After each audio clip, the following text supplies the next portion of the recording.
Benji got within 6. How did you let them get away with it in the end? Yeah, well, there's probably a 10-minute period after half-time where we didn't touch the ball, and I think they scored 3 tries in a row. It was disappointing, the result, but we've got a team that fights and fights their way back in. And, like, honestly, I know Para's had their, like, times this year, but Mitch Moses and their team's a completely different team, and, like, some of those classy touches he showed were outstanding tonight, and his presence, I thought, gave them a lot of confidence, and to their credit, they played well.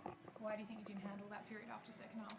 Yeah, it's been a bit of a theme, to be honest, this season. Our starts to our second half's been a bit slow. Yeah, something we probably need to address and look at. But yeah, we got beaten by a better team today. You're disappointed with some of the discipline, like sin binning and hot-headedness? Yeah, disappointed. Disappointed with the result, obviously, but not disappointed in the effort because they keep fighting and turning up, and 26-10 down, every right to sort of let it go, and they kept fighting. We saw a few singers in the second half. Do you think we could have seen one in the opening tackle when Terrell got hit in the head? What do you think? I've written about it, but what do you think? Yeah, probably. But that's not for me to decide. And that didn't win or lose us the game either.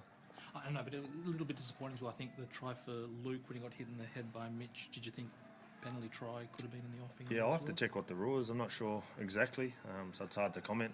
But we got the penalty and still had a chance to get ahead, and we didn't.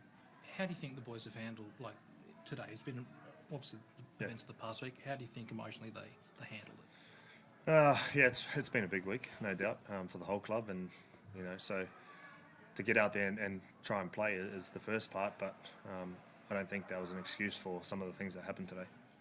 How do you handle it this week, Benji? Because the story, I take it's not going to go away. Yeah, well, we've got to go back and look at the review of what we need to be better at and then make a decision. There's some well-defined hip drop. Why do you think you guys weren't able to handle that period? I think they scored 3 tries in 6 minutes. What was missing tonight? Yeah, I don't know if that was a hip drop.